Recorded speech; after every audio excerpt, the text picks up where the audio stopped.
BA पाठ प्रथम वर्ष हिंदी साहित्य प्रथम प्रश्न पत्र। प्रिय बच्चों, आज हम कृष्ण भक्ति काव्य की विशेषताओं पर चर्चा करने जा रहे हैं। देखिए, कृष्ण भक्ति काव्य धारा की कुछ महत्वपूर्ण विशेषताएं हैं। जैसे पहली विशेषता सीमित वर्ण विषय। यद्यपि कृष्ण कथा की परिधि बहुत व्यापक रही है, किंतु कृष्ण भक्त कवियों ने सीमित परिधि को ही अपना वर्ण विषय चुना है। जन्म के उपरांत मथुरा के कारागार से बाहर आने से लेकर पुनश्च मथुरा प्रवेश के बीच कृष्ण नंदगाम, गोकुल, वृंदावन, गोवर्धन में जो बाल लीला और किशोर जीवन की लीलाएं करते हैं, कृष्ण कवियों का यही वर्ण विषय रहा है। इसलिए हर लीला की हर कवि ने पुनरावृत्ति की है। हाँ, उसमें हर कवि ने कुछ अपनी ओर से विशेष जोड़ा है, जिसके कारण वह पुनरावृत्ति सी नहीं आवृत होती है। वर्ण विषय की पुनरावृत्ति के बावजूद यह कहना पड़ेगा कि कृष्ण साहित्य का वर्ण विषय बड़ा मौलिक है।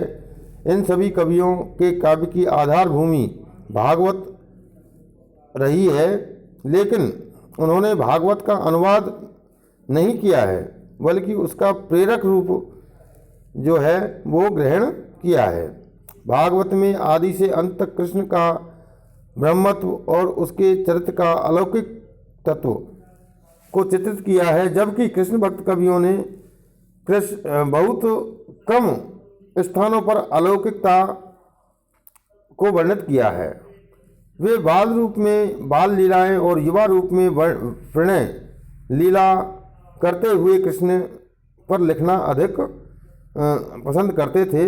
राधा इन्हीं कवियों की प्रतिभा की उपज है।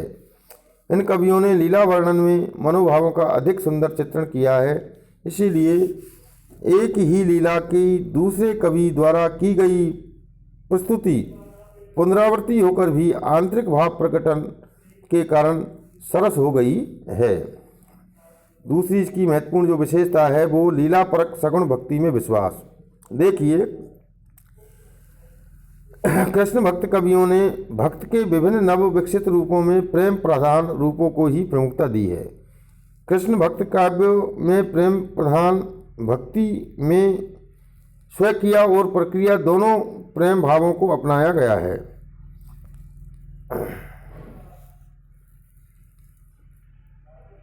स्व के माधुर्य भाव।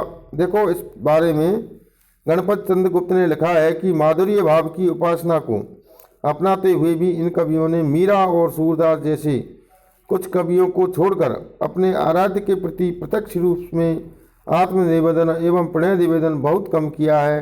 वे प्राय गोपिकाओं के माध्यम से ही अपनी भावनाओं को अभिव्यक्त करते हैं।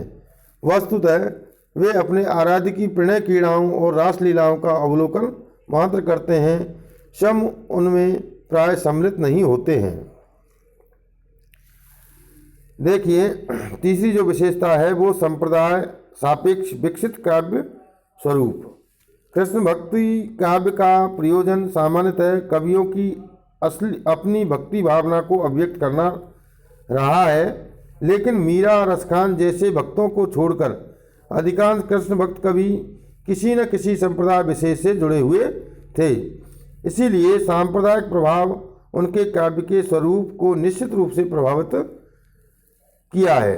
वल्लभ संप्रदाय में प्रारंभ में बाल कृष्ण की उपासना प्रचलित थी, जिसके प्रभाव से उसके आश्रय में वात्सल्य रस के काव्य का पर्याप्त विकास हुआ है। किंतु आगे चलकर जब बाल कृष्ण के स्थान पर राधा कृष्ण की प्रतिष्ठा हो गई, तो उनमें बाल्य रस का स्थान श्रृंगारिकता ने लिया। चैतन्य संप्रदाय में परकीय भाव की उपासना तथा राधा वल्लभ संप्रदाय में नित्य बिहारी की उपासना आराधना, इसका प्रभाव इस संप्रदाय के कवियों पर पड़ा है। जहाँ एक में वे विरह प्रधान हैं, तो वहाँ दूसरे में संयोग क्रीड़ाएं भी उन्होंने की हैं। तो इस प्रकार से विभिन्न संप्रदायों का जो समन्वय तो स्वरूप इस काव्यधारा में देखने को मिलता है। सरस भावा व्यक्ति जिसमें वात्सल्य और श्रृंगार, देखिए, सरस भावाव्यक्ति की दृष्टि से हिंदी साहित्य में कृष्ण भक्ति साहित्य का कोई सानी नहीं है। सूर, मीरा और रसखान इसमें सर्वश्रेष्ठ हैं। कृष्ण भक्ति साहित्य का स्थायी भाव रति है। यह रति भाव वात्सल्य और श्रृंगार के रूप में इस साहित्य में प्रभावित है। चौथी इसकी महत्वपूर्ण जो विशेषताएं हैं वो हैं प्रकृति चित्रण। कृष्ण चरित्र और प्रकृति का अटूट नाता है। वे पैदा हुए कैद में, फले फूले मुरझाए भी प्रकृति के साए में। उनकी बाल और युवा लीला ब्रजभूमि के सुरम्भ प्रकृति के साचल में हुई। इसीलिए कृष्ण भक्ति साहित्य और ब्रजांचल का भी अटूट रिश्ता रहा है। यद्यपि इस साहित्य का स्वरूप किसी का भी स्वतंत्र रूप किसी का भी नहीं, हर चीज़ कृष्ण के साथ जुड़ी है, कृष्ण में है, हर चीज़ कृष्ण में है। इसीलिए प्रकृति चित्रण भी स्वतंत्र रूप में कैसे आता। कृष्ण भक्ति साहित्य में ब्रजांचल चित्रण विषयात्मक अलंकृत मानव क्रियाकलापों की पृष्ठभूमि में अलंकारों के रूप में हुआ है। इसमें प्रकृति के कोमलतम चित्र भी हैं और कठोरतम भी हैं। यह प्रकृति अनुकूल रूप में भी चित्रित है और प्रतिकूल रूप में भी। सूर का प्रभातकालीन ब्रजांचल का एक सुंदर चित्र देखिए। जागिए ब्रजराज कुंवर कमल कुसुम फूले, कुमुद वृंद सकुचित भये, श्रृंगलता भूले, तमचूर खग रोर सुनहु बोलत बन राई, रावहत गो खरिकन में बछरा हित धाई, मधुमलीन रवि प्रकाश गावत नर नारी, सूर श्याम प्रातः उठो अम्बज करधारी। तो इस प्रकार से जो कृष्ण काव्य धारा है उसमें प्रकृति का चित्रण हुआ है। रीति तत्व का समावेश। कृष्ण भक्ति साहित्य में श्रृंगारिक चित्रणों के साथ साथ रीति तत्व का भी उल्लेख मिलता है। सूरदास हिंदी साहित्य की जो हिंदी साहित्य लहरी है एक तरह से रीतिकालीन ग्रंथ का आभास दिलाती है। इसमें नायिका भेद और अलंकारों का वर्णन मिलता है। सूरदास के समय में ही विट्ठल जी ने श्रृंगार रस में उन्हीं के जैसा रीति प्रखर ग्रंथ लिखा था। चैतन्य संप्रदाय में भक्ति को काव्यशास्त्र का सांगोपांग रूप देने के लिए भक्ति रसामृत सिंधु और उज्ज्वल नीलमणि की रचना हो चुकी थी। नंददास की एक मंजरी में नायिका भेद, हाव भाव, हेला, रति आदि का विस्तृत विवेचन हुआ है। तो इस प्रकार के रीति तत्वों का समावेश भी इसमें मिलता है। गेय मुक्त काव्य रूप नेक्स्ट विशेषता है इसकी। तो देखिए, कृष्ण भक्ति साहित्य भावात्मक के साथ साथ इसका जो काव्य है वो दैनिक कार्यक्रम तथा विशेष आयोजन उत्सव आदि में गाया जाता था। गेय मुक्त काव्य रूप इसके अधिक अनुकूल पड़ता है। इसीलिए प्राय सभी कृष्ण भक्त कवियों ने गेय मुक्त काव्य रूप को अपनाया है। तो इस प्रकार से गेयता की दृष्टि से भी यह जो प्रवृत्ति रही है वो बहुत फली फूली है। ब्रज भाषा का परिष्कार। कृष्ण भक्ति काव्य धारा में अधिकतर ब्रज भाषा का परिष्कार हुआ है। ब्रज भाषा में ही अधिकतर कवियों के द्वारा लिखा गया है। नेक्स्ट जो विशेषता है वो है छंद और अलंकार योजना। कृष्ण भक्ति साहित्य की रचना प्रमुखतः पदों में हुई है। कृष्ण इसे संगीत में पद हिंदी साहित्य की अमूल्य निधि मानी जाती है। इसके कवियों ने पदों के अतिरिक्त कम मात्रा में क्यों न हो छंदों का भी प्रयोग किया है। सूर सागर में कुछ स्थानों में रोला और चौपाई का प्रयोग हुआ है। नंददास आदि कवियों ने रोला दोहा छंद को भी अपनाया है।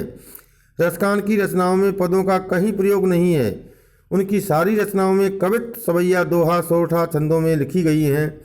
प्रेम वाटिका की संपूर्ण उपलब्धता रचना जो है दोहा छंद में हुई है। दान लीला में कवित सवैया को अपनाया गया है। इसके अतिरिक्त कृष्ण भक्त साहित्य में छप्पे, कुंडलियाँ, गीतिका, हरिगीतिका, अरिलल, लल्ला आदि छंदों का प्रयोग मिलता है। कलात्मक प्रसंगों में चौबोला, सार, सरसी छंदों का प्रयोग मिलता है, लेकिन ये छुटपुट छंद प्रयोग हैं। वस्तुतः कृष्ण भक्ति साहित्य की अधिकांश रचना छंदबद्ध नहीं पद्यबद्ध ही हैं। कृष्ण भक्ति साहित्य में संत साहित्य के समान अलंकारों की अपेक्षा नहीं की गई है और उनका पांडित्य प्रशंसा के लिए बलात् प्रयोग भी नहीं किया गया है। यहाँ अलंकार किसी भाव, गुण, रूप या क्रिया का उत्कर्ष प्रकट करने में सहायक रूप में आते हैं। इसमें अलंकारों का सबसे अधिक प्रयोग सूरदास की रचना में हुआ है और इनके पश्चात नंददास की रचना का क्रम आता है। सूरदास की साहित्य लहरी में अलंकारों का वर्णन भी पाया जाता है। सूरसागर में रूपक, उपमा, रूप का अतिशयोक्ति, उत्प्रेक्षा आदि अलंकारों का प्रमुख प्रयोग हुआ है। कृष्ण भक्ति साहित्य की अन्य रचनाओं में उपमा, रूपक और अनुप्रास अलंकारों का ही प्रयोग अधिक रूप में हुआ है। भ्रमर गीतों में वक्रोक्ति के सुंदर उदाहरण प्राप्त होते हैं। इन छंदों के अतिरिक्त यमक, प्रतीक, अतिशयोक्ति, व्यतिरेक, संदेह, भ्रात्यापनुहूति, दृष्टांत, परिकर, समासोक्ति, स्वभावोक्ति, सहोक्ति, आक्षेप, लोकोक्ति, भावना आदि अलंकारों का छटपुट प्रयोग भी इस में किया गया है। कृष्ण भक्ति काव्यधारा के जो महत्वपूर्ण कवि रहे हैं वो उनमें है अष्टछाप के कवियों का नाम प्रमुख है। देखिए, नंददास, परमानंद, राधा वल्लभ संप्रदाय के जो कवि रहे हैं उनमें है हितहरि